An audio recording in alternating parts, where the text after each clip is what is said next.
Good morning po sa inyong lahat, mga kapatid. Ako po si JDB, ang inyong abang lingkod. So, pag-usapan muna natin itong PBBM is duty bound. Gabayan ng Senado at ang bansa. So, kung inyong naaalala, si PBBM po noong June 30, 2022, siya ho ay nanumpa. Di ba? Kaya alam nyo, di ba sinasabi ko palagi na kailangan natin ang ating Pangulo ngayon ay magsalita na dahil niyuyura ka na ng mga senador ang ating saligang batas. Bilang ama ng bayan, di ba't binabatikos ko nga si PBBM kasi sa paghuhugas kamay niya sa impeachment. I perfectly understand na ayaw niya ng impeachment kasi bilang isang nagpapatakbo ng ekonomiya ng ating bayan, ayaw niyang ito ay makapahamak pa, makaapekto. Sabi ko nga, congratulations, Mr. President, kasi you were wrong. Nung araw na na-impeach si Sara, gumanda pa nga ang galaw ng stock market. Naging positibo pa. Yung presyo ng dollar, mas bumaba pa. So yung fear ni PBBM, that's natural. Pero it was overpowered by his works. Tama po, di ba? Oh. So, ngayon, yung kanyang mga pananalita, ito ang ginagamit ng mga kalaban niya para tunawin ang impeachment. And I remember Amy said na meron daw mga administration block sa Senate, may mga grupo ng administrasyon na tinatrabaho ring mapatay ang impeachment. Kaya sinasabi ko, kailangan na natin ng Pangulo, maaaring nami-mislead nila ang Pangulo, kasi kung inyong maaalala, 3 impeachment complaint ang isinampa na nauna. Pero hindi po maka-aksyon sila sa House of Representatives doon dahil nakita pala nila na yung 3 isinampa, una ni Trillanes, yung mga dalawang progresibong grupo, sila Leila de Lima, yung mga yan, ng mga liberal at mga progresibong grupo, puro mahihina. At ang may kinalaman doon sa 4th impeachment daw, ang grupo ni Sandro. Hindi ba't mga kongresista ang sumulat ng ika-4 na impeachment complaint? Kasi nga naman, sayang yung investigation ng Committee on Good Government and Accountability. And then all of a sudden, tatahimik na lang, wala nang mangyayari. Di parang ano ba? Di ba, pinaasan nyo lang yung taong bayan, siniraan nyo lang si Sara sa investigation ninyo. So once and for all, dapat pong panindigan yan ng nag-imbestigang grupo, which is yung House of Representatives. Then, base sa mga ebidensyang nakalap nila, ginawa nila yung 4th impeachment complaint, and apparently on the last day ng recess o ng adjournment ng Senado, doon nila ito naiakyat sa Senado. Pero hindi po sapat na dahilan yun para sisihin ni Chis Escudero bilang kanyang scapegoat dahil ayaw niya po talaga sa impeachment. Diba? Maaaring dahil may tinatanawan ng utang na loob. Maaaring dahil po sa natatakot na siya po ay matanggal sa pagka-Senate President. Lalo na pagpasok ng 28th Congress. Ngayon, ito hong si Attorney Bueno ay mayroong post. Sabi niya, the Filipino people deserve a swift and just conclusion to this impeachment trial. The president can legally guide and send a kind message to the Senate. Sabi niya, ang mamamayang Pilipino, deserve daw po natin yung mabilisan at patas na resulta ng impeachment ng paglilitis. Ang ating Pangulo ay maaari niyang gabayan at padalhan ng mensahe ang Senado na hindi naman niya po nilalampasan ang kanyang boundary. Ibig sabihin, hindi po siya nag-overstepping doon sa kanyang yung pagiging bahagi ng executive department. Remember, ito po ay meron separate 3 branches of the government, co-equal branches of the government, which is executive, which is PBBM ang head, and then legislative, Martin Romualdez, and the Senate President, Chis. Sila po. And then the judiciary. Ngayon, ang sinasabi po dito ay padalhan, gabayan mo sila at padalhan. Ibig sabihin nito, ako sinasabi ko po dito, kung inyong maaalala, ay Mr. President, kailangan ka naming manindigan ngayon. Kailangan ka naming magsalita. Yun po yung aking sinasabi. Yun din ang sinasabi ni Atty. Bueno. Kaya nung makita ko to, shinare ni Mami Peng, ni Mayora Peng ng Selda 14, nako, thank you. Sabi ko, nakita ko, shit. Ito yung aking sinasabi na nami-misinterpret ng iba na akala nila pinangungunahan ko ang ating Pangulo. Sabi po ni Martin Araneta, kapatid ni FL, maging bantay gobyerno kayong mga vloggers. Sapagkat maraming mga tidikit kay BBM pag nanalo na kasi sure win na siya eh. Sabi niya nung campaign period do sa BBM HQ. Maging bantay government, bantay gobyerno kayo. And this is what I'm doing. Kaya nga ako, encourage ko ng ating Pangulo ay manindigan para sa taong bayan at para na rin po sa ating konstitusyon. Sapagkat siya po ay nanumpa noong June 30, maging si Sara Duterte, kaya lang siyang akusado ngayon. Ang kanyang panunumpa, ang sabi ni PBBM, I do solemnly swear that I will faithfully and conscientiously fulfill my duties as President of the Philippines. Preserve and defend its constitution. Execute its laws.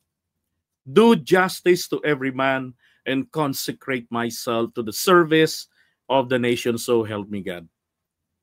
So, ang ating Pangulo po ay duty-bound na ipaglaban ang konstitusyon.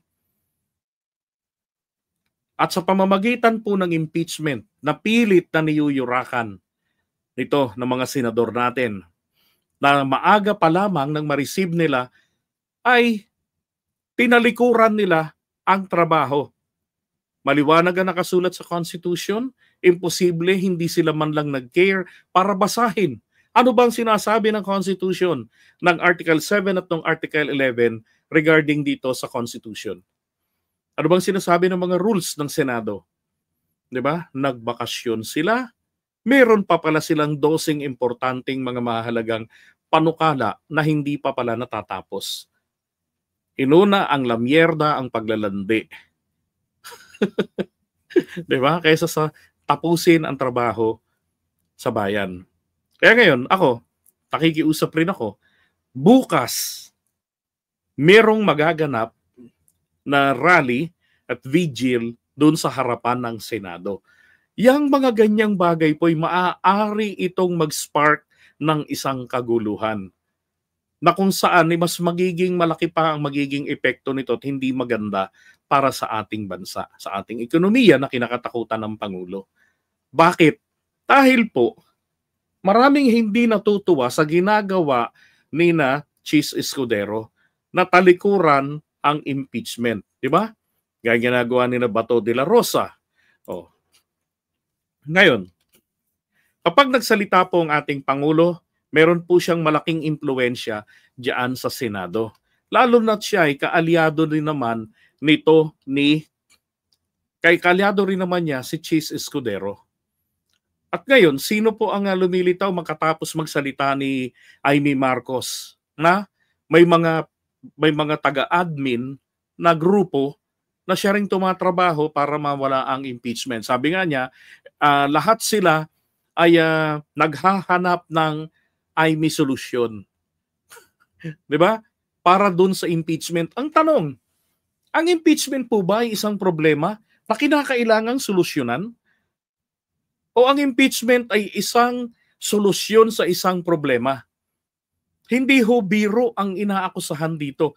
Pangalawang Pangulo ng bansa ang inaakusahan dito. 'Di ba? Madideprive yung tao na maipagtanggol ang kanyang sarili, kawawa naman. At lalong kawawa ang taong bayan. Hindi malaman sino ba ang nagsasabi ng totoo. 'Di ba? Yung bang mga nag-imbestiga sa kanya? Yung bang Commission on Audit? o ang ating Vice President mismo? Alam mo ang problema natin ngayon? Meron nga akong post doon sa aking account sa JDB. Ang post ko ay ganire. Teka ha, babasahin ko lang.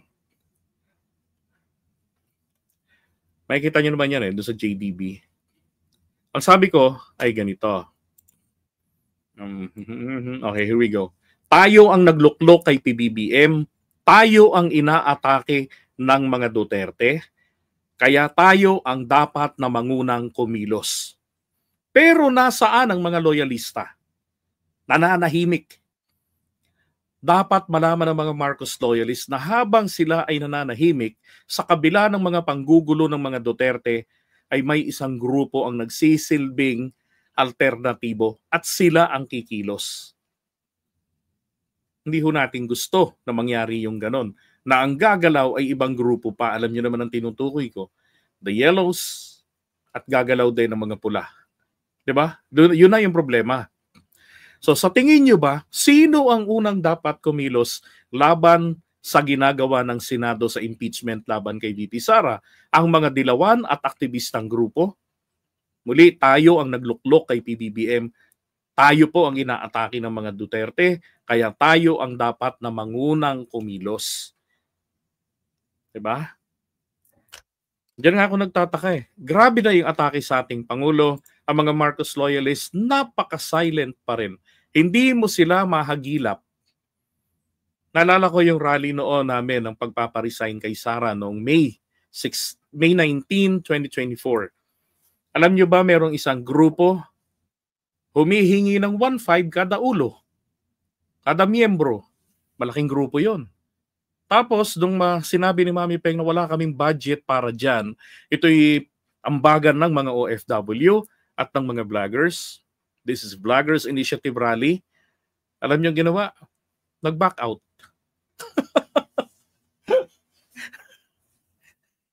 Diba? Ay, nako. So, again, balikan lang po natin. Ito po huwag niyo sana hong masamain ang aking sinabi. Hindi ko pinangungunahan ang ating Pangulo. Ako po ay nagpapaalala sa inyong lahat na dapat tayo po ay nakinihimok ang ating Pangulo. Dahil siya po ay may obligasyon na ipagtanggol ang ating konstitusyon. Pagsalita lang ang ating Pangulo, sabi ko sa inyo, walang gulong mangyayari. Kasi malakas ang impluensya niya dyan sa mga senador natin. Kaya nga ng presidente, nakapumili kung sino yung napupusuan niya na maging Senate President eh. Oh. Diba? At napatunayan na ng ating Pangulo na yung impeachment ay hindi po nakakasira, hindi po nakakalikha ng masamang epekto sa ekonomiya sapagkat dyan po siya pupurihin lalo ng buong mundo kasi tinataguyod niya ang saligang batas. Ibig sabihin, naninindigan talaga siya sa rule of law. Walang mahirap, walang mayaman, walang kaalyado. Diba? Oh, yan po yung maganda.